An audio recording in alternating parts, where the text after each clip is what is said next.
और अब बात करते हैं एक देश एक चुनाव विधेयक की। एक देश एक चुनाव विधेयक लोकसभा में पेश किया गया। विपक्ष ने इस बिल का पुरजोर विरोध किया, जिसे देखते हुए सरकार ने बिल को संयुक्त संसदीय समिति यानी जेपीसी के पास भेजने का फैसला किया है।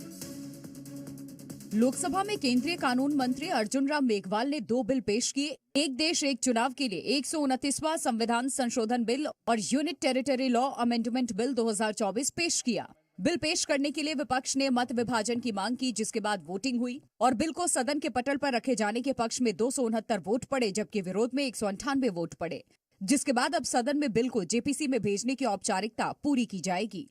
इस बिल का बीजेपी समेत 32 राजनीतिक दल समर्थन कर रहे हैं, जबकि कांग्रेस, टीएमसी और डीएमके समेत 15 दल इसके विरोध में हैं। विपक्ष इस विधेयक को संविधान के खिलाफ मान रही है। ये दोनों कानून संविधान और नागरिकों के वोट देने के जो उनकी संवैधानिक अधिकार है उस पर आक्रमण है और इसका हम पुरजोर विरोध करते हैं।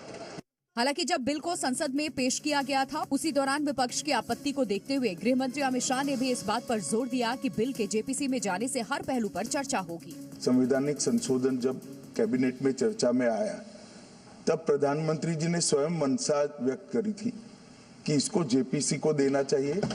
इस पर विस्तृत चर्चा सभी स्तर पर होनी चाहिए। इसलिए मुझे लगता है कि इसमें सदन का ज्यादा समय जाया करे बगैर, अगर मंत्री जी कहते हैं कि इसको जेपीसी को सौंपने के लिए वो तैयार है, तो जेपीसी में सारी चर्चा होगी।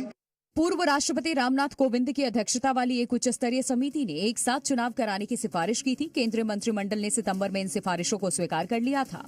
समिति ने 2 चरणों में एक साथ चुनाव कराने की सिफारिश की थी। पहले चरण में लोकसभा और विधानसभा चुनाव एक साथ कराने की सिफारिश की गई थी।